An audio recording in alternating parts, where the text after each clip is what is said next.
l'Éternel, car il entend ma voix.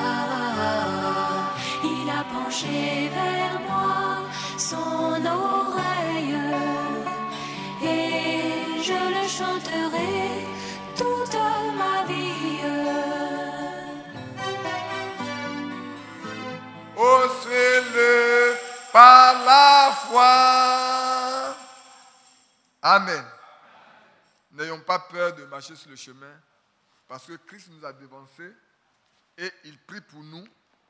Et dans le chant, il est écrit, même si tu tombes en chemin, n'aie pas peur, relève-toi et regarde à Jésus-Christ ton Sauveur, parce qu'il prie pour toi. Que ce nom soit béni. Je vous salue tous très cordialement dans le nom du Seigneur et vous souhaite une bonne après-midi. Je crois que si nos pas ne nous ont pas dirigés ailleurs, c'est parce que nos cœurs n'ont pas voulu. Nos cœurs nous ont portés ici dans la maison de l'Éternel. Vous savez,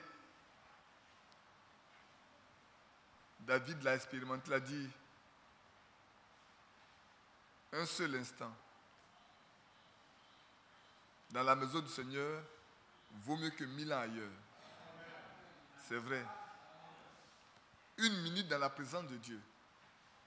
Une seconde même dans sa présence. Une heure dans sa présence vaut mieux que toutes les richesses de la terre. Souvent, nous sommes attachés aux choses de la terre. Souvent, nous sommes attirés par les choses de la terre.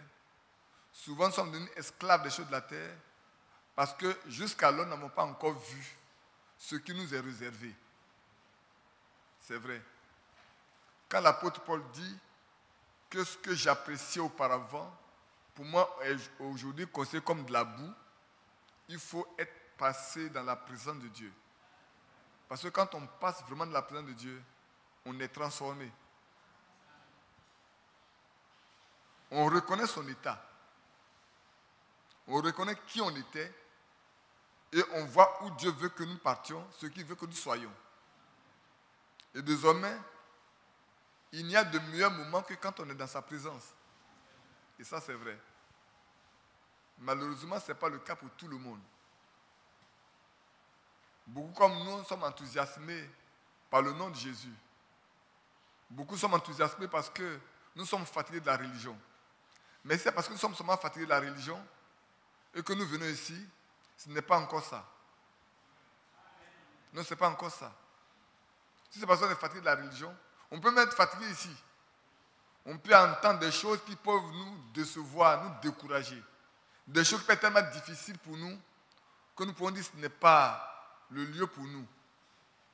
Parce qu'il y a des personnes qui nous sont très chères, qu'on a invitées, qui ont passé du temps au milieu de nous.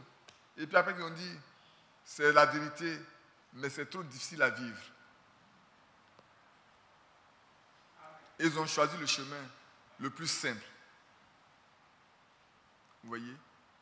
Ici, ne viennent ici que ceux qui sont dessus d'eux-mêmes. Ils sont déçus de leur propre vie. Ils veulent une nouvelle vie avec Dieu. Et ils savent que c'est lui seul qui peut donner cette vie-là.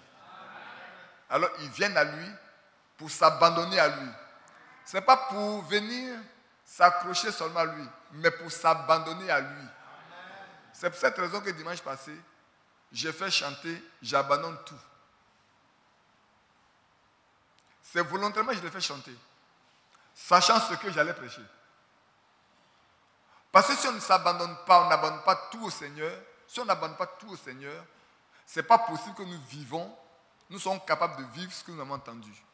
Et ce que nous continuons d'entendre.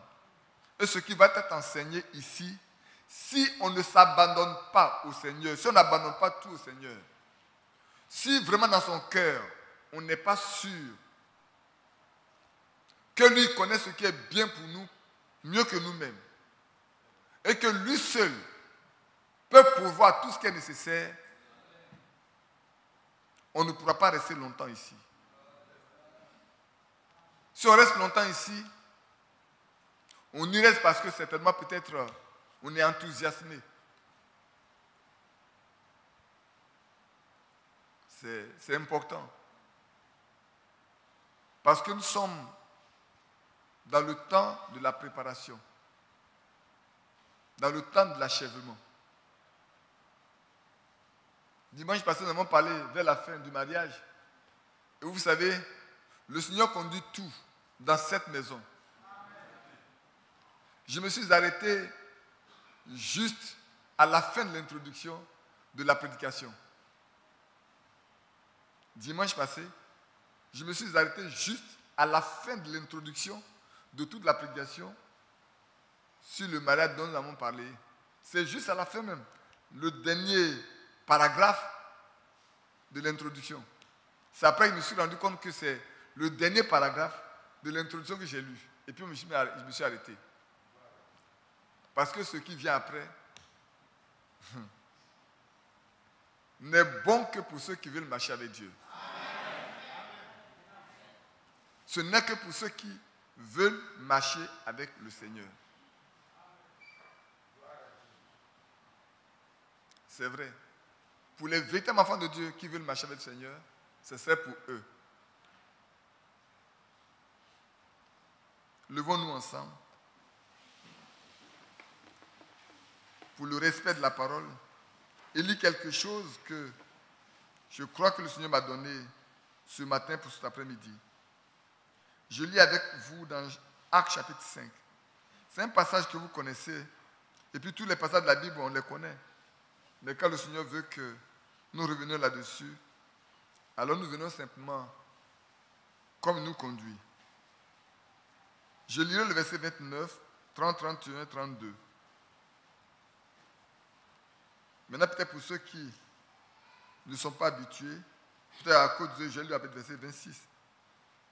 Alors le commandant partit avec les huissiers et les conduisit sans violence, car ils avaient peur d'être lapidés par le peuple. Après qu'ils les eurent amenés en présence du Sanhédrin, le souverain sacrificateur les interrogea en ces termes. Ne vous avons-nous pas défendu expressément d'enseigner en ce nom-là? C'est-à-dire, est-ce qu'on ne vous a pas défendu de prêcher dans le nom de Jésus? Et voici, vous avez rempli Jérusalem de votre enseignement. Et vous voulez faire retomber sur nous le sang de cet homme. Pierre et les apôtres répondirent, il faut obéir à Dieu plutôt qu'aux hommes. Amen. Le Dieu de nos pères a ressuscité Jésus, que vous avez tué en le pendant au bois. Dieu l'a élevé par sa droite comme prince et sauveur pour donner à Israël la repentance et le pardon des péchés. Nous sommes témoins de ces choses. Et de même que le Saint-Esprit que Dieu donne à ceux qui lui obéissent. Père Céleste, nous te bénissons, nous te remercions et te glorifions pour cette lecture. À le voir, les thèmes sont très corsés. Se tenir devant des juges et leur parler selon la vérité n'est pas toujours bien apprécié. Mais tu as dit que quand nous serons menés devant les rois, devant les juges, devant les princes, nous n'aurons pas besoin de méditer ce que nous avons à dire. Parce que le Saint-Esprit, à l'heure même, nous donnera ce qu'il faut. Seigneur, nous voyons qu'ici, ce ne sont pas Pierre et les apôtres qui ont parlé, mais le Saint-Esprit s'est exprimé par leur bouche devant ces hommes. Et c'est ce que nous avons lu ce soir. Donne-nous le contexte et l'enseignement pour nous, afin que nous aussi nous soyons édifiés, fortifiés et gardés purs jusqu'à ce que tu viennes nous trouver au nom de Jésus-Christ. Amen. Amen. Asseyez-vous.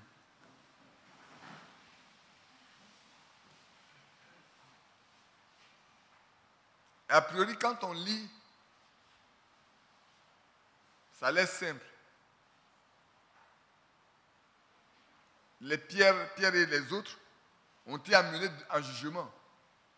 D'abord, on les a mis en prison. Le Seigneur les a délivrés. Il leur a dit allez se mettre là dans le temple pour prêcher. Et quand ils sont revenus pour prêcher, on est venu encore pour les attraper, pour leur dire mais est-ce que nous, on ne vous a pas défendu de prêcher dans ce nom? Mais dans quel nom doivent prêcher? Si on les défend de prêcher dans le nom de Jésus, avec quel nom peut prêcher?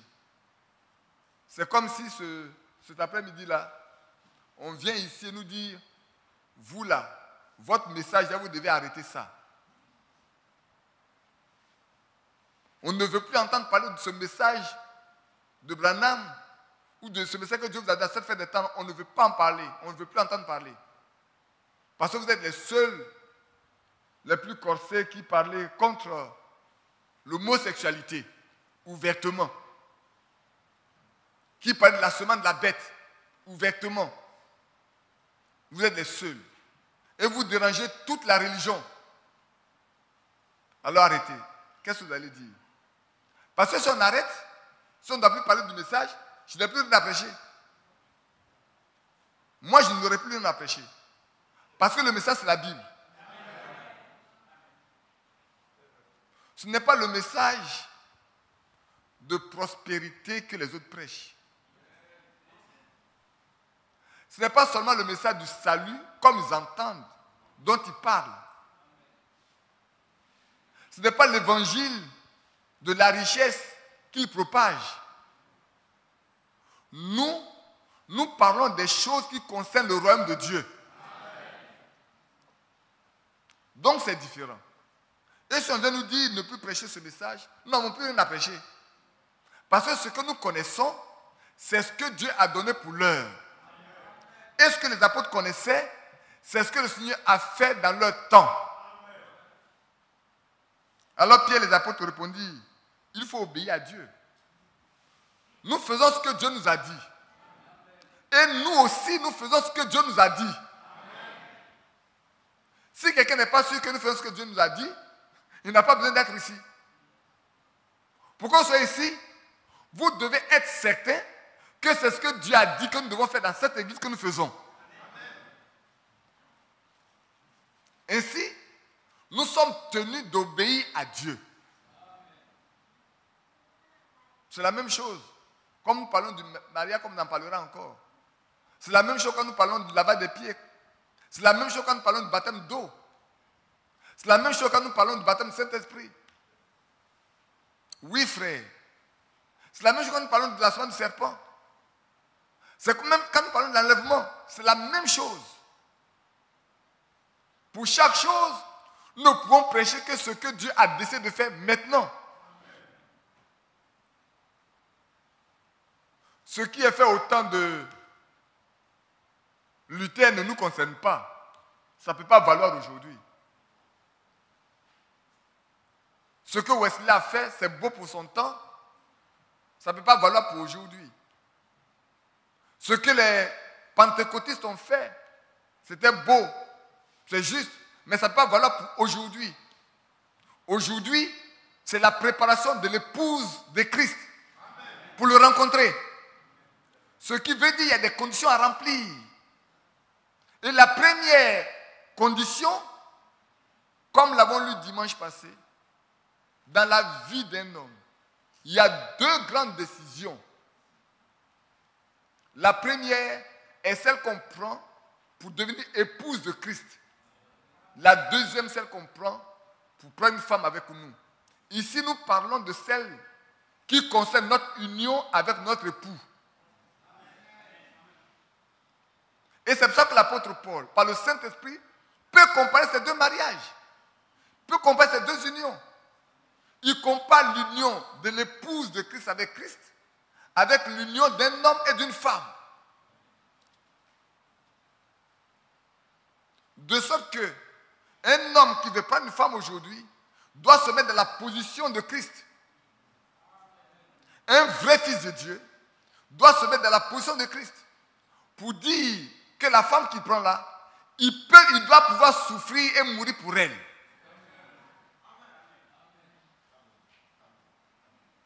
Parce que c'est ça qui amène à l'obéissance. Ici, les apôtres disent, nous, pour ce que nous savons, vous nous avez donné des ordres, c'est vrai. Mais celui qui donne un ordre suprême, c'est Dieu. L'ordre suprême que nous avons reçu, c'est celui d'obéir à Dieu. Il nous a dit d'aller prêcher en ce nom-là. Nous ne pouvons pas nous empêcher de prêcher en ce nom. Et ils ont obéi. Maintenant, regardez, frère.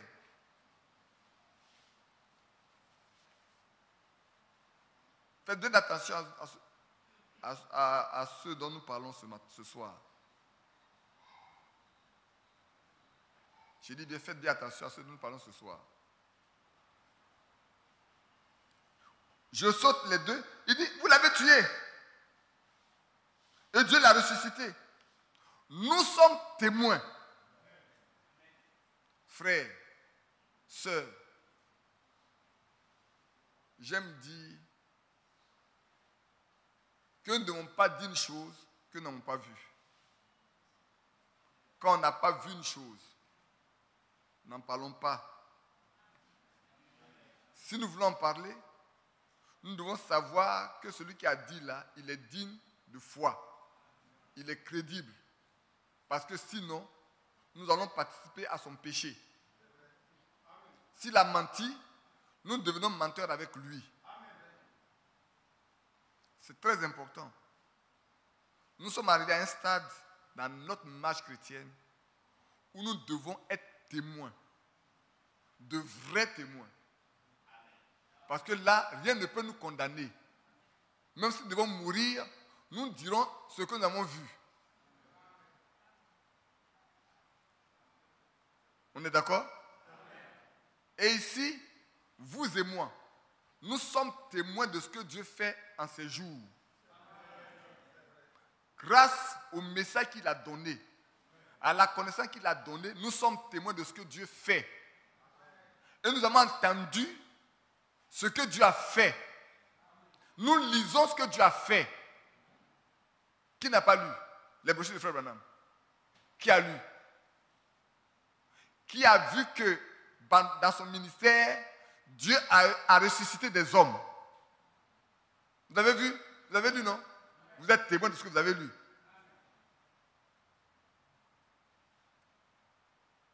Que des pieds ont poussé, des bras ont poussé, des yeux créés dans des orbites vides. Vous avez lu, non? Vous êtes témoin de ce que vous avez lu. Parce que vous pouvez dire, je l'ai lu. Qu'est-ce que l'apôtre Paul dit? Il dit, je dis ces choses selon l'Écriture. Il est ressuscité selon les Écritures. C'est pas ce que l'apôtre Paul dit? L'apôtre Paul n'était pas là quand Jésus ressuscitait. L'apôtre Paul n'a pas marché. Mais dit, je vous le dis selon les Écritures. Donc il a foi que ce qu'il a lu là est la vérité. Et il peut rester là-dedans pour l'affirmer. Moi également, je peux rester dans ce qui est écrit, dans ce qui est sur les bandes, pour dire que c'est la vérité. Et je peux prendre position pour ça. Pour dire je suis témoin, j'ai entendu. Et j'ai la preuve. J'ai ça. Si tu veux, viens écouter. Viens entendre. Nous sommes témoins. Donc on ne peut pas mentir. Donc on ne peut pas fuir. Nous sommes témoins de ce que Dieu veut aujourd'hui. Parce que si ce n'est pas le cas, notre raison d'être ici n'a pas de sens. Notre présence n'a pas de sens. Et nous sommes témoins. Mais pourquoi Dieu l'a fait? C'est pour donner de la repentance et le pardon des péchés à Israël. C'est aussi pour nous. Nous sommes témoins de ces choses. Écoutez bien, frères. C'est pour ça que, frères et sœurs, ceux qui ne voudront pas marcher, frère dit, toi quand tu prêches, c'est pour condamner tout le monde. Je ne condamne personne. Mais j'attire notre attention. Je nous préviens. Je dis bien nous. Je nous préviens. Pour que nous ne fassions pas le contraire. Il dit, nous, les humains, qui avons marché avec lui, qu'on appelle les apôtres, nous sommes témoins de ces choses. Mais nous ne sommes pas seuls. Le Saint-Esprit aussi était témoin. Maintenant, frère, écoutez-moi. Le Saint-Esprit est témoin de ce que Dieu fait en ce temps. C'est faux? Le Saint-Esprit qui a permis que des hommes ressuscitent est témoin de la résurrection. Il est témoin de la guérison. Il est témoin des miracles. Même ceux qui sont faits dans cette église, le Saint-Esprit et vous êtes témoins. Mais ce Saint-Esprit qui est témoin n'est donné qu'à ceux qui lui obéissent.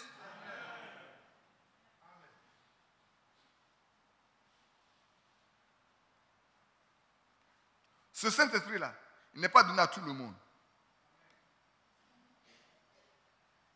Il n'est donné qu'à ceux qui lui obéissent. Si quelqu'un n'obéit pas au Saint-Esprit, le Saint-Esprit ne vient pas à lui. Dieu ne donne pas l'Esprit de Dieu là à quelqu'un qui n'obéit pas au Saint-Esprit. Parce que qui est le Saint-Esprit? Mais c'est Dieu lui-même.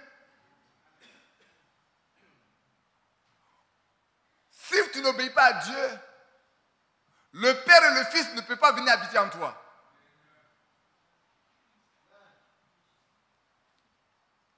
Maintenant, allons dans Matthieu 24.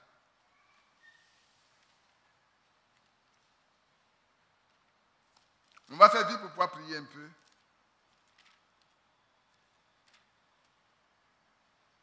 Et je nous prends aussi à témoin en venant dans Matthieu 24. Je viens dans Matthieu 24.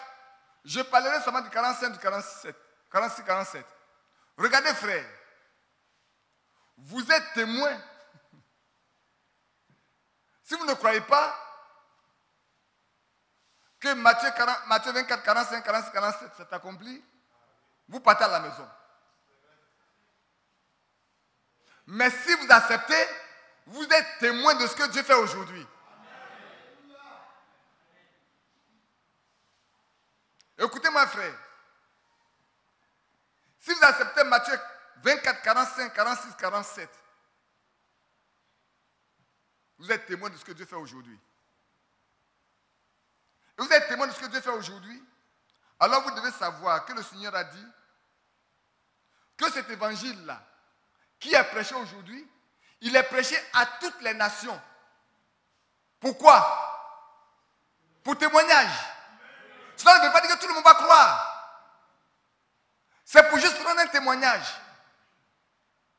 Le témoignage a pour objectif soit d'amener les gens à croire, soit de les condamner. La terre tout entière reçoit cet évangile du royaume. Cette bonne nouvelle du royaume est prêchée à tout le monde. Et puis il dit, après cela vient quoi? La fin. Cet évangile du royaume qui est aujourd'hui en train de passer par toute la terre. Quand cet évangile va prendre fin, aussi la fin arrive. Maintenant, regardez bien. Je l'ai dit une fois déjà, je le redis. Je vous ai dit tout à l'heure que ne peuvent recevoir le Saint-Esprit que ceux qui lui obéissent. Parce que obéir à Dieu, c'est de marcher avec sa parole. C'est de demeurer dans sa parole. Il dit, si vous demeurez dans ma parole, que ma parole demeure en vous, n'est-ce pas? Alors demandez ce que vous voulez. Si vous m'aimez, gardez mes commandements.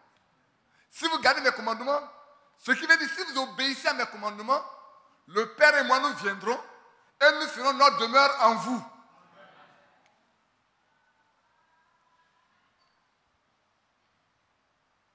Maintenant, regardez dans Matthieu 24. Quand on finit dans Matthieu 24, nous tombons en même temps dans Matthieu 25. Prêtez bien attention, frère. Le Saint-Esprit n'est donné qu'à ceux qui obéissent au Saint-Esprit. Et le Saint-Esprit nous conduit dans toute la vérité.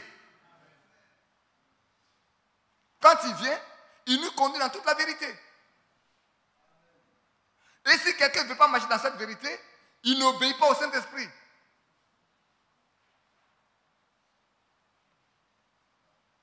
Maintenant, quand nous quittons Matthieu 24, nous venons dans Matthieu 25, qu'est-ce que nous trouvons?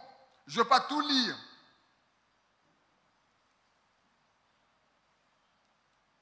Je lis à partir du verset peut-être 10. pendant qu'elle s'en allait, pour ceux qui sont habitués à la Bible, ils savent ce que c'est. C'est les deux groupes de vierges. Pendant que les vierges folles s'en allaient pour acheter de l'huile, c'est de ça qu'il est question. Or, vous savez, frères, que dans la Bible, l'huile typifie le Saint-Esprit. Les vierges folles ont de l'huile. Non, les vieilles sages ont de l'huile. Les vierges folles n'ont pas d'huile. N'est-ce pas? N'est-ce pas? Les vieilles sages ont de l'huile, les folles n'en ont pas. Les sages ont le Saint-Esprit, les folles n'en ont pas. Oh frère, pour participer au corps de Jésus, pour être membre du corps de Jésus, 1 Corinthiens 12 nous dit que c'est en étant baptisé d'un seul esprit que nous formons un seul corps. Si je me trompe, dites-le moi. Et c'est les Écritures. C'est ainsi dit la parole de Dieu. Maintenant, pendant que s'en allait en acheter, l'époux arriva. Celle qui était prête entrèrent avec lui dans la salle des noces et la porte fut fermée. Plus tard, les autres vierges vinrent et disent, Seigneur, Seigneur, ouvre-nous. Mais il répondit, je vous le dis en vérité, je ne vous connais pas.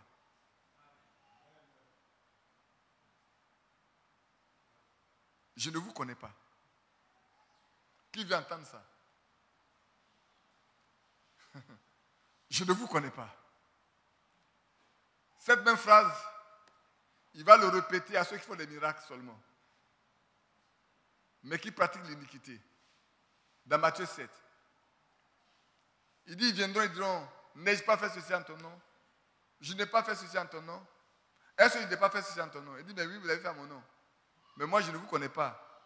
Retirez-vous de moi, vous qui commettez l'iniquité. Frère, maintenant écoutez, la Bible dit, c'est deux groupes de vierges. Comment se fait-il que l'autre n'a pas reçu le Saint-Esprit? N'ont-ils pas entendu, écoutez-moi bien frères et sœurs, n'ont-ils pas entendu la même parole? N'ont-ils jamais participé à la même Sainte Seine? N'ont-ils jamais fait le même lavage des pieds? N'ont-ils pas été baptisés dans le même nom de Jésus?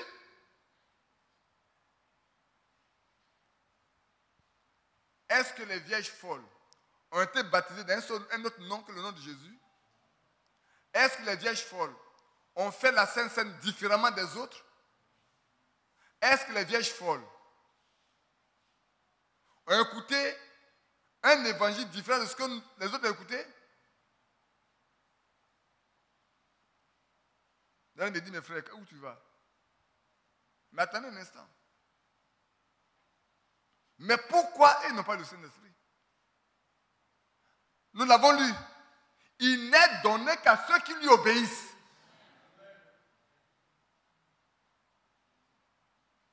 Parce que quand vous lisez dans Éphésiens chapitre 1, a priori, si je lis avec vous dans Éphésiens chapitre 1, il n'y a pas de raison qu'il n'en ait pas, qu'il n'en reçoive pas.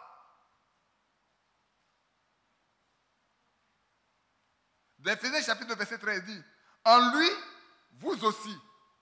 Quand il dit vous aussi, c'est qu'il y a déjà d'autres personnes qui ont fait l'expérience. En dehors de vous, il y en a qui ont fait l'expérience dont on va parler. Donc vous aussi, en lui, après avoir entendu l'évangile du roi de salut, en lui vous avez cru. Alléluia. En lui vous avez cru et vous avez été scellés du Saint-Esprit qui a été promis. Alléluia. En lui, vous avez cru. C'est le même évangile. Ceux qui reçoivent le Saint-Esprit reçoivent le même évangile que ceux qui ne reçoivent pas le Saint-Esprit. Ceux qui reçoivent le Saint-Esprit font le même baptême que ceux qui ne reçoivent pas le Saint-Esprit. Ceux qui reçoivent le Saint-Esprit font la même Sainte Seine. Souvent même, ils sont dans la même église. Ils ont les mêmes prédicateurs. Ils s'assoient même côte à côte. Mais pourquoi ne reçoivent-ils pas le Saint-Esprit? Parce qu'ils ne veulent pas lui obéir.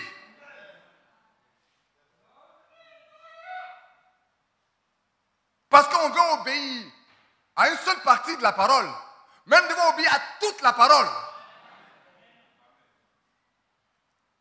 Qu'elle soit difficile ou non, qu'elle nous fasse mal ou non. Quand vous avez lu dans Deutéronome chapitre 4, ou même dans Néhémie, il vous a fait passer par la faim pour vous éprouver. Dieu lui-même fait passer par la faim des gens que lui-même l'a appelé qu'il aime. Pourquoi? Il veut les éprouver. Pour savoir quoi? Pour voir s'ils sont obéissants.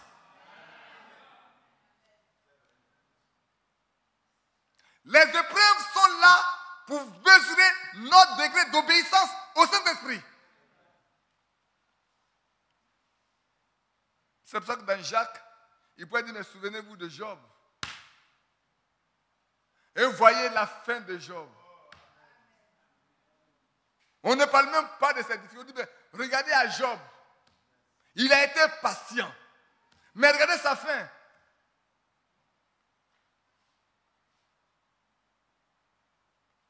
Et ce Job pouvait dire, alors qu'il était encore assis dans la cendre, alors qu'il avait encore d'un tesson de bouteille pour gratter ses ulcères, alors qu'il ne pouvait même pas penser que demain le trouvera vivant,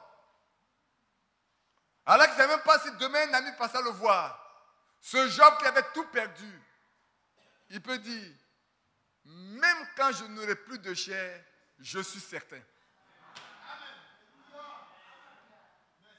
L'obéissance de Job. Il dit même quand tout pourrira, quand je n'ai même plus d'amis, d'enfants, de femmes, ni d'argent, parce que j'ai déjà tout perdu. Maintenant, il me reste que ma chair. Même quand ma chair sera devenue un lambeau, il n'y a plus rien. Moi, Job, je sais que celui qui m'a créé, celui en qui je crois, celui pour qui j'ai fait les sacrifices, alléluia. Celui-là, il est mon rédempteur. C'est lui qui me rachète. Comme c'est lui qui me rachète, il sera mon avocat ce jour-là. Moi, mes yeux. Oh, les yeux. Certainement que je n'aurai plus ce jour-là. Mais mes yeux. Pas les yeux d'un autre. Ceux qui obéissent à Dieu, ils peuvent espérer que même qu'ils soient aveugles, ils n'ont pas perdu leurs yeux. Où ils étaient avant, ils attendent simplement. Ici, tu ne les as pas, mais de l'autre côté, ils sont encore, ils t'attendent. Quand tu n'as plus de cheveux ici, de l'autre côté, ils sont là, ils t'attendent. Quand tu n'as plus de pieds pour marcher, de l'autre côté, tu t'attends toujours. Ce jour-là, tu te tiendras sur tes deux pieds. Tes deux mains seront là.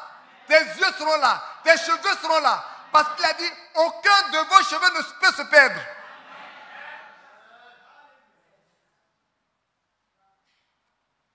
Et alors vous allez vous tenir debout et vous le verrez face à face. Vous le connaîtrez. Oh, j'ai toujours dit, Seigneur, laisse-moi te voir. Avant de quitter la terre, je voudrais te voir un jour. Juste peut-être un clin d'œil, je veux seulement te voir. C'est un gros privilège. Ma femme est là. En 79, avant d'aller à Kananzé, moi je l'avais vu. Je ne sais pas si c'est lui-même, c'est un an, mais j'avais vu quelqu'un qui est venu dans ma maison. Et j'ai dit à ma femme, j'ai reçu une visite ici. Et vous savez comment ça s'est passé? Je jeûnais, j'étais là, je jeûnais fatigué, j'étais couché tranquillement. Et je vois quelqu'un qui rentre, qui s'assoit et qui me regarde avec un air très doux. Je ne peux même pas parler, je ne peux rien faire. Je ne peux même pas lui demander son nom. Et puis il m'a regardé, et puis un moment donné s'est levé. La porte est fermée à clé. La porte est fermée à clé. Et j'entends le rideau s'ouvre comme ça se referme, et puis j'entends la porte. Bam! Je me lève, je saute, je me lève, je ouvre le rideau, je pars la porte, je mets la porte est fermée, j'ouvre la clé. Et puis je sors, je ne vois personne. Quand mon frère Corentin en face, je vais frapper la porte de Corentin. Corentin, c'est toi qui es passé? Il dit non. Je dis, j'ai compris. Je suis venu m'asseoir. Une semaine après, on dit à la Kananzi. Elle était encore ma fiancée, elle était chez ses parents. Elle est venue pour que nous n'allions pas ensemble. Et puis, je vous dis une chose, frère. Je le dis ici, elle est là, devant le Seigneur. Ce soir-là, il y a une situation, on ne s'est pas entendu. J'ai prié avec elle. Elle n'était pas tout contente, je me suis couché. Après, je me suis couché, je me suis endormi. Et la même personne est venue. Il a ouvert le rideau. Il s'est arrêté, il l'a regardé. Il a regardé. Elle est là ce soir, pour lui demander. Il a regardé. Elle a pris peur. Et puis elle me réveille. Il dit, frère, ce dont tu as parlé, il est là. Je dis, mais il n'est pas là pour moi, c'est pour toi. Pour moi, j'ai fait pour moi déjà. C'est pour toi. Pour que tu saches où nous allons. Où on va là. C'est uniquement obéir à ce que Dieu a dit. Et quand j'ai dit, mais c'est pour toi, alors il a tourné son rideau, il a touché le rideau, il est sorti, il est parti. Depuis ce jour, on ne l'a plus vu. Et vous savez ce qui va se passer. On arrive à Kananzé. C'est l'année là où la femme de Joseph est là. C'est l'année où Joseph va prophétiser. Il va parler en langue et puis en même temps interpréter. Je ne vous dis pas de quoi il est question. Mais ceux qui étaient dans ce temps-là, c'est mon père là, il doit s'en souvenir. Alors je vous donne un peu avant de venir rapidement. Frère, aujourd'hui quand on va dans les conventions, on passe son temps à bavader. On passe son temps à discuter de tout et de rien.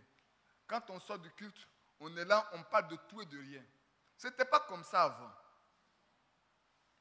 Avant, ce n'était pas comme ça. Quand on va dans les conventions, on se lève tôt le matin, chacun prie, et on vient. Quand on a fini l'application du matin, ce n'est pas maintenant où on a des appareils où chacun peut enregistrer. On a 2 ou 3 appareils, les radiocassettes, on enregistre. Et comme on va avec beaucoup de cassettes, on va trouver un coin où il n'y a pas de bruit pour recopier ces cassettes. Ou aller s'asseoir dans la brousse pour lire sa Bible et prier. Et nous, les jeunes gens de ce message, quand la réunion finit, chacun va dans la brousse. Et puis on va se cacher sous les arbres pour passer le temps à prier. On n'a pas de discussion avec des frères et des sœurs. On passe le temps à prier. Parce que frère, quand on est venu dans ce message, pour nous, c'est ça ou rien. C'était ça ou rien. Si on vous dit que des frères, quoique l'année 77 ne soit pas la réalité, mais à cause de 77 n'ont pas scolarisé les enfants, vous penserez qu'ils sont fous. En ce temps, il y a des frères, frère Isaac est là, il y a des gens qui n'ont pas scolarisé les enfants. Même il y a des frères qui travaillaient, qui ont voulu démissionner. Parce que le Seigneur va venir. On n'avait pas compris, le frère m'a dit, si même tu es un planteur, reste là. Si tu es prêt, c'est ce qui est important. On n'avait pas compris ça. Et alors quand on était dans la brousse, ce matin-là, chacun est parti. Moi, je suis allé m'asseoir dans de grandes branches, non, les racines d'un gros arbre. J'ai fait mon coin, j'ai pris mes cassettes, je suis en train d'enregistrer le message qui a été prêché le matin. Parce que quand on va revenir à Abidjan, on va commencer à écouter, pour méditer, pour voir ce qu'il y a dedans, seulement pour chercher à le mettre en application. Ce n'est pas pour avoir de la connaissance, c'est pour pouvoir vivre. Aujourd'hui, nous cherchons la connaissance. Quand nous venons ici, c'est pour chercher la connaissance. Mais la lettre tue. C'est l'esprit qui vivifie. Qu'est-ce que le Seigneur a dit? Vous sonnez les Écritures, croyant que c'est en elle que vous avez. Mais la vie se trouve en moi. Et c'est alors qu'on était là, que Joseph était quelque part, loin de moi. Et puis, on est parti le soulever. Alors qu'il était en train de prier, on l'a soulevé jusqu'à ce qu'on vienne le déposer face à face. Moi, j'étais là, je ne l'ai pas vu. Lui aussi, il n'est pas ici là. Il était bon, j'étais là comme Mathias était. Où est Mathias? On l'a déposé là. Dès qu'il est arrivé là-bas, il a commencé à parler en langue. Vous savez, on venait de l'Assemblée de Dieu. Et comme on venait de l'Assemblée de Dieu, on a lu que tous ces éléments-là, cela n'est pas toujours vrai. J'étais tellement abattu dans mon cœur. Dans mon cœur, j'ai dit, Seigneur, ces choses-là, on a quitté ça. Et on est venu se cacher ici. Et ça nous retrouve. Mais si ça vient de toi, alors qu'il est en train de parler en langue, qu'il interprète. Si ça vient de toi, qu'il interprète. Je ne vous pas devant de signaler la Bible à main. Parce qu'aujourd'hui, ce que je vous dis là, je suis face à ça. Donc je n'ai pas besoin de vous raconter un mensonge. À peine dans mon cœur, j'ai fini, qu'il a commencé à interpréter exactement comme il a parlé. 2 fois il a parlé, 2 fois il a interprété la même chose. Et puis il s'est arrêté, puis il dit Joseph. Il dit oui frère. Il dit mais qu'est-ce qu'il y a? Tu es à côté de moi? Il dit non. Il dit mais qu'est-ce qu'il y a? Il dit mais viens. Je sors de ma cachette, je laisse mes appareils, mais je vous dis tous les frères qui étaient dans la brousse, tout le monde a commencé à courir pour venir vers où on était. Alors Joseph me prend. On suit dans la brousse là les traces de ses pas. Jusque là où il était à genoux. Pour dire voilà frère où j'étais à genoux. Quelqu'un est venu me soulever pour m'amener devant toi ici. Mais vous devez savoir une chose frère. On a fait ce parcours là. Tous les frères on l'a parcouru pendant des heures. Alors qu'il y avait des guêpes sur la même voie. Un nid de guêpes était là. Et on passait tout le temps dessous. Frère, quand Dieu est là, la nature reste calme. Même la nature la plus méchante sait que vous êtes des fils de Dieu. Elle reste calme.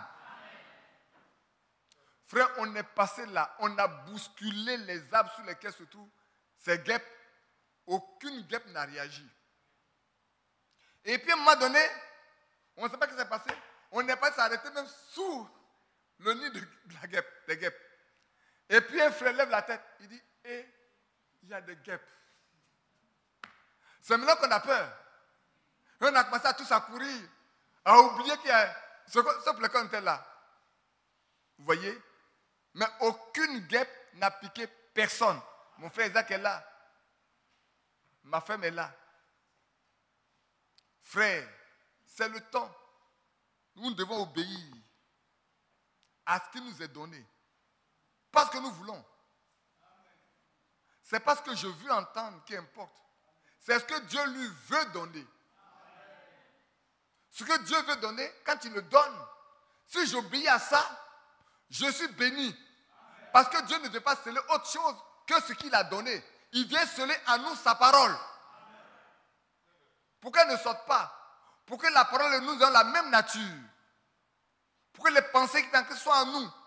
Pour que la vie de Jésus soit en nous. Pour que nous soyons un comme lui. N'a-t-il pas dit que vous et moi devons être un comme moi je suis un avec le Père? Ainsi, frère, en lui, vous aussi. Je reviens à cela. En lui, vous aussi. C'est-à-dire, comme d'autres avant vous, qui ont cru à cette parole, qui ont marché avec cette vérité, qui ont accepté, ceux-là ont été sur le Saint-Esprit, vous également,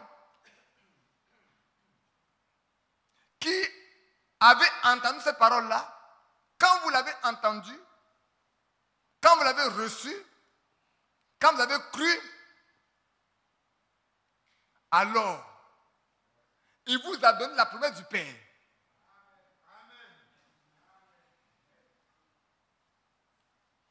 Mais c'est vrai.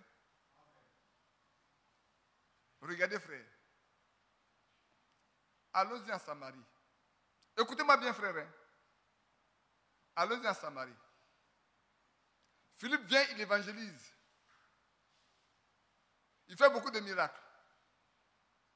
Beaucoup croient. Même le magicien Simon croit. Qui dit qu'il n'a pas cru? Il a cru. Il a pris son baptême. N'est-ce pas? Pierre et Jean descendent. Simon fait partie de ceux qui ont cru. Simon fait partie de ceux qui étaient baptisés par Philippe. Vous m'entendez? Vous saisissez?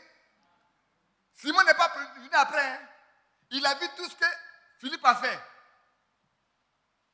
Il a vu c'est plus grand que ce que lui faisait avant. Il dit, il est temps que j'abandonne ça. Moi aussi, je vais être sauvé. Et il a cru, il a pris le même baptême. Je vais exagérer un peu. Peut-être il y a eu même Philippe a dû faire la Sainte Seine. Il a fait la Sainte Seine, ils ont pris la Sainte Seine. La Bible ne le dit pas, c'est moi qui le dis. Ne dit pas frère Badi est parti dire qu'ils ont pris la Sainte Seine.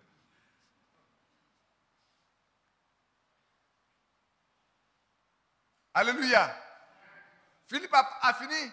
Il a envoyé un message à Jérusalem pour dire, mes bien-aimés frères, il y a des frères ici en Samarie à qui j'ai rendu témoignage, ils ont cru. Je les ai baptisés. Les apôtres envoient Jean et Philippe, Jean et Pierre pour voir. Ils arrivent, il y a un petit beau monde de frères qui ont cru. Alléluia. Ils se rendent compte qu'ils n'ont pas encore reçu le Saint-Esprit. Ils leur imposent les mains et ils prient pour eux, ils reçoivent le Saint-Esprit. Philippe n'a pas reçu. Simon n'a pas reçu. Puis après, il veut offrir de l'argent pour qu'il soit capable de faire les miracles. Or, les miracles accompagnent ceux qui ont cru. Qu'est-ce que Philippe, Pierre va lui dire? Il dit que toi et ton argent, vous vivez longtemps. Que vous périssez. Frères, vous voyez, on n'est pas beaucoup, mais on est nombreux quand même. Et les soeurs sont plus nombreuses ce soir que les frères, quand je regarde. Que Dieu vous bénisse. Vous n'êtes pas si côte à côte? Vous n'êtes pas si côte à côte? Vous n'êtes pas si côte à côte? C'est comme ça Philippe était au milieu d'eux, et Simon était au milieu d'eux. Ananias et Saphira étaient au milieu d'eux. Ils ont cru la même chose. Il y en a qui reçoivent, mais qui n'obéissent pas à la parole de Dieu. C'est pour ça que frère, je ne veux pas que vous soyez divisés. Je veux que vous soyez unis. Mais si un frère vient et qu'il ne veut pas obéir à la parole de Dieu, ramenez-le à l'ordre. Ah, vous ne voulez pas ramener vos frères à l'ordre? Mais ramenez-le à l'ordre. Frère, ce n'est pas comme ça que les saints ont appris à marcher. Les saints n'ont pas appris à parler comme ça. Les saints n'ont pas appris à vivre comme ça. Nous, les saints, nous sommes des saints. Et un saint doit vivre comme un saint. Quand nous avons été sanctifiés par sa parole et par son sang. Dans Hébreux 10 et 13, il est dit, nous avons été sanctifiés par son sang. Et dans Jean 13, il est écrit, nous avons été sanctifiés par sa parole. Sanctifie-les par la vérité, car ta parole est la vérité. Les saints sont sanctifiés par la parole. Et la sanctification vient de ce que nous obéissons à la parole de Dieu. Et comme nous nous soumettons, nous obéissons, comme Abraham a obéi. Alléluia. Il est écrit qu'Abraham a obéi. C'est pour ça que la secondaire est donnée comme sceau de sa foi. Parce que les deux marchent ensemble. La foi et l'obéissance marchent ensemble.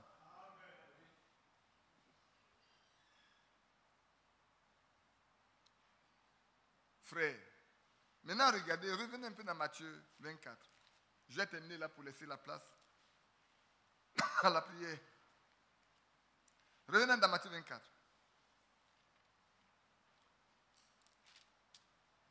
Quand nous revenons dans Matthieu 24,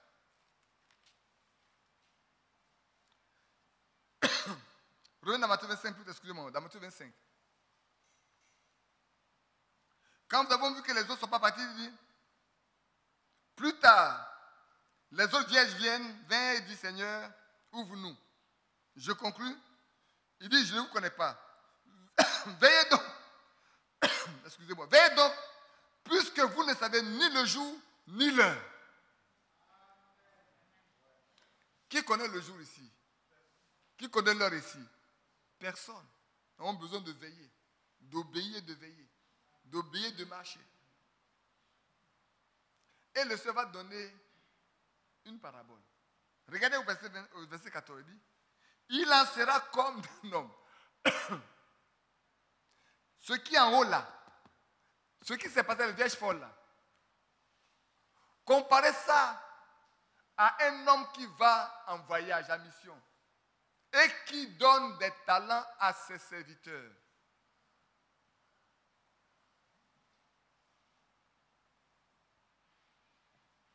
Il y en a qui font fructifier, je ne vais pas rester dedans, il y en a qui le font fructifier au double.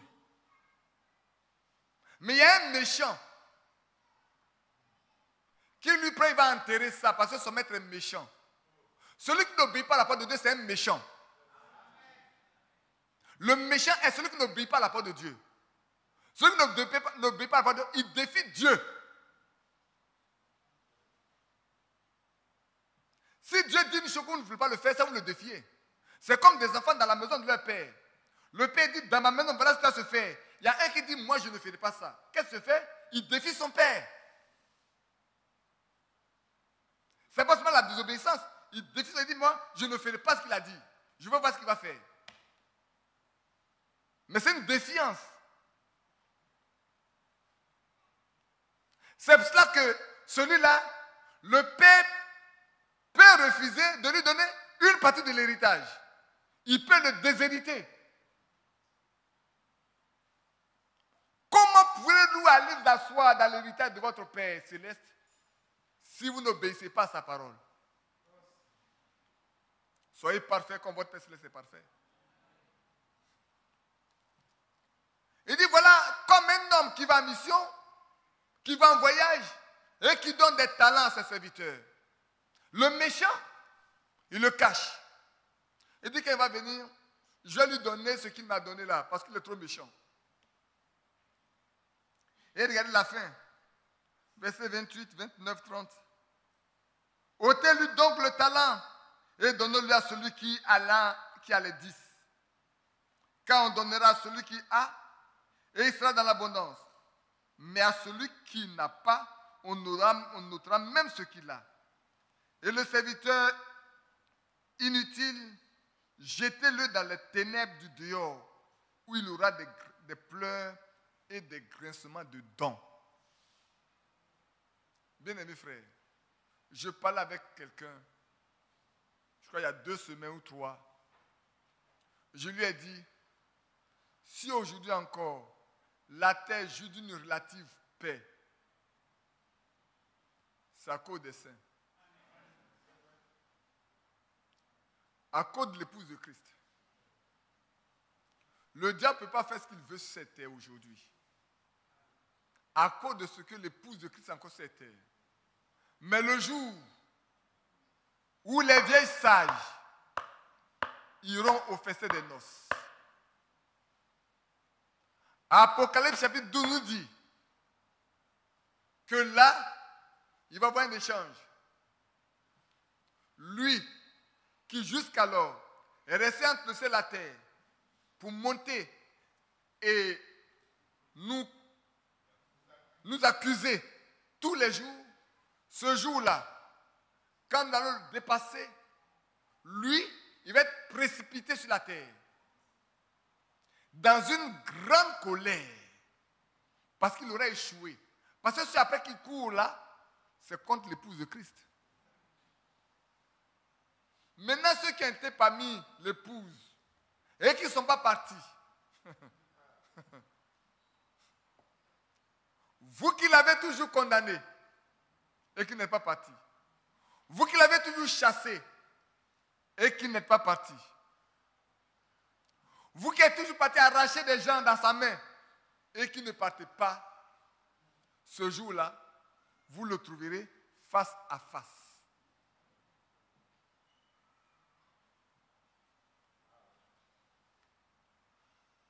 Ce jour-là, il déversera sa colère autant qu'il le peut. Vous serez obligé de sceller votre témoignage par votre sang, si encore vous avez la capacité de le faire. Il a des pleurs, des graissements dedans. Qui veut passer par là? Qui veut passer? Qui veut partir avant? Avant. Vous levez votre main timidement, comme si vous avez peur. Vous n'êtes pas certain?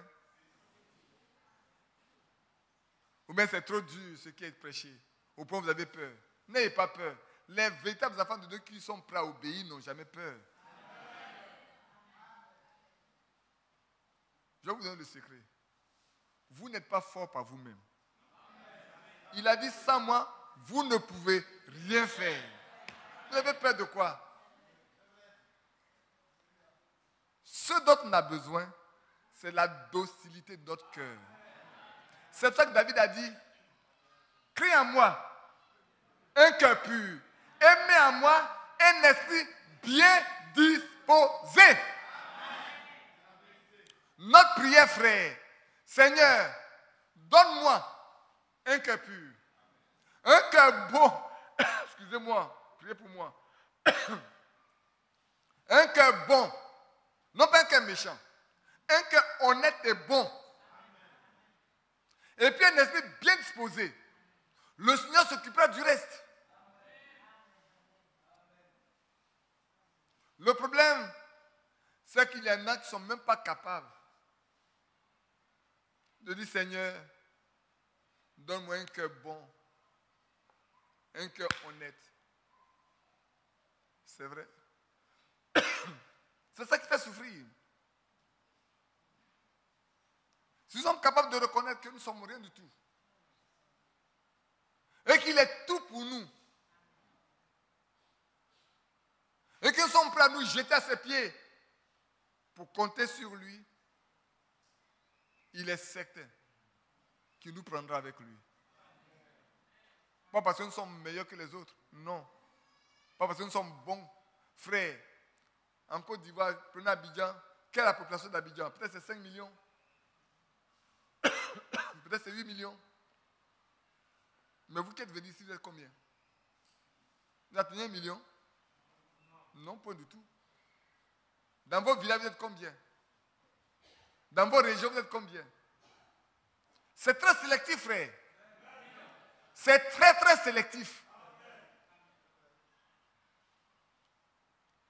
Si nous avons l'occasion, nous avons le privilège d'avoir été pris dans notre famille, d'avoir été pris dans notre région, d'avoir été pris autour de notre, même dans le milieu où on est là, on a été pris, frère. Nous devons dire, Seigneur, aide-moi. Je ne vais pas rester ici. Ce que je vois là, je ne veux pas rester. Qu'est-ce que Daniel a dit? Il dit, quand j'ai lu le livre de Jérémie, j'ai compris le temps qui restait. Alors je ne pouvais plus rester tranquille. Nous aussi, frères, après avoir lu la Bible, après avoir entendu le message, après avoir lu le message, après avoir compris ce qu'est le temps dans lequel nous sommes, je disais,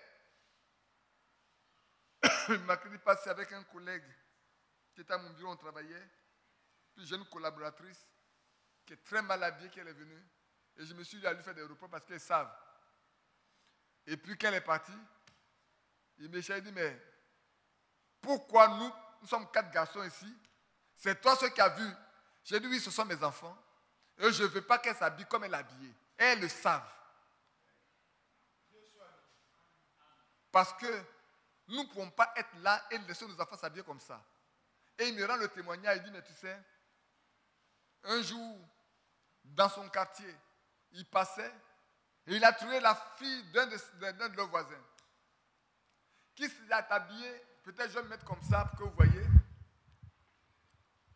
qui s'est habillée, le haut arrivait juste ici, tout le bas est nu. Et puis il arrive, il dit, mais ma fille, pourquoi t'habilles-tu comme ça?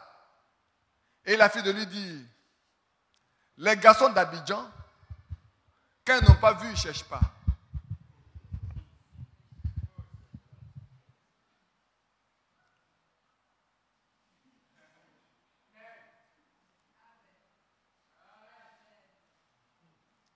Il dit, oh, qu'est-ce que la Bible a dit? Si une femme s'habille de manière à être convoitée, elle commet adultère avec cet homme. Même si physiquement, elle n'a pas eu de relation, mais elle est en état d'adultère. Vous comprenez combien de personnes aujourd'hui dans le monde vivent en état d'adultère? Et je lui dis, mon ami, tu sais ce que tu dis là? Mais c'est le signe que nous sommes parvenus à la fin. Parce qu'au commencement, dans le jardin d'Éden, aujourd'hui, si un enfant meurt, si dans une famille il y a des pleurs, il y a des mésententes, il y a des guerres dans les pays, il y a des batailles, j'ai dit, mais écoute bien, il faut bien écouter. C'est un problème de sexe depuis le jardin d'Éden. Quand tu arrives chez Noé, le problème qui a fait que Dieu a détruit la terre, c'est le problème de sexe. Quand tu arrives chez Lot, c'est le problème de sexe qui a fait que Dieu a détruit également cette région. Et à la fin des temps, c'est le problème de sexe qui fera que Dieu va détruire la terre. Il dit oui, en cela tu as raison. Et c'est vrai. Je dis, c'est un signe de la fin des temps. Le Seigneur a dit, quand vous verrez le temps de Lot être là, sachez que la venue du Fils de l'homme est proche. C'est pas vrai, frères et sœurs? Quand vous verrez le temps de Noé, et je lui dis, j'ai dit mon ami, écoute-moi bien. Aujourd'hui, il y a 20 ans, quand on entend le mot tuer, un homme a été tué, on est tous contris. Mais aujourd'hui, ouvrez vos postes radio, ouvrez vos télévisions. 30 personnes tuées, 40 tuées, Orsa a été tué. On dit le Nigeria a tué les Boko Haram, 30 personnes. Ça ne dit plus rien à personne. Le cœur de l'homme est uniquement tourné vers le mal. Ce n'est pas le temps de Noé. Au temps de Noé, le cœur de l'homme tout entier est tourné uniquement. La Bible emploie des mots qui sont très précis. Uniquement vers le mal. Aujourd'hui, le cœur de l'homme qui ne connaît pas Dieu, frère, est tourné uniquement vers le mal. Uniquement vers le mal. Mais je dis même, parmi les croyants, il y en a qui ne pensent qu'à faire le mal aux autres. Parmi ceux qui se disent croyants, vous allez être surpris. Si le mal n'est pas au milieu des croyants,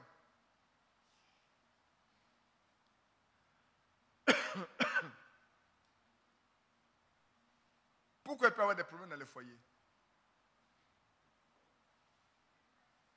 Je ne vais pas rentrer dans les détails. Pourquoi?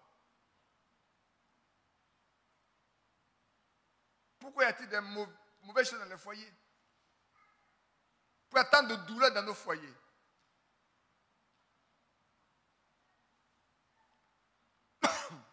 Cependant, nous savons que la Bible dit, aimez-vous les uns les autres comme moi je vous ai aimé. Maintenant, comment nous savons que le Seigneur nous a aimés? Dans 1 Jean, la Bible la fois dernière, nous le savons parce qu'il a donné son Fils unique pour nous. Dieu nous a tellement aimés que ce qui est le plus cher pour lui,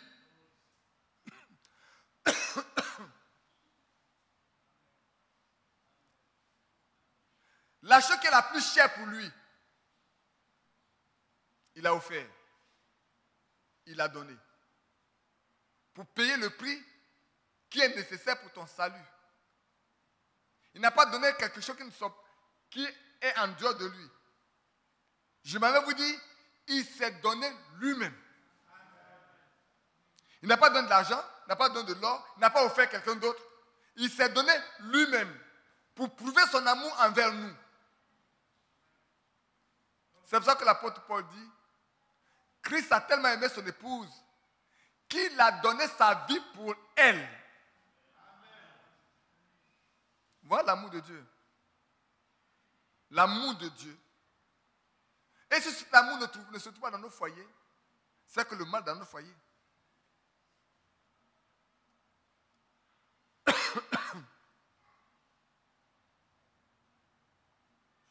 Si cet amour n'est pas dans nos foyers, c'est que la haine est dans nos foyers. Et nous chantons tous ensemble. Nous allons nous lever ensemble pour chanter. Excusez-moi, levons-nous avant de chanter. Amour qui m'enchaîne. Amour qui m'enchaîne, me presse, m'entraîne. Amour qui me sauve de la mort, me soutient, me garde et me rend fort. Dans le désert aride, perdu, loin du Sauveur, je marche là, ma vie de joie et de bonheur. quand de Christ l'amour resplendit, illuminant ma sombre nuit. Amour qui m'enchaîne, me presse, m'entraîne. Amour qui me sauve de la mort. Est-ce que c'est vrai? Me soutient, me garde, me rend guéri par les blessures, guéri par les blessures de l'homme de douleur, de l'homme de douleur, la vie de mes souillures par le sang rédempteur. Je redérai ce grand amour qui m'enveloppe nuit et jour. Amour qui m'enchaîne, me presse, m'entraîne. Amour qui me sauve de la mort, me soutient, me garde, me rend fort. Est-ce que cet amour vraiment fort? Cet amour ineffable qui le racontera si ce n'est ce coupable que Jésus libéra. Je chanterai ce grand amour, oui, jusqu'à la fin de mes jours. Amour qui m'enchaîne, me prête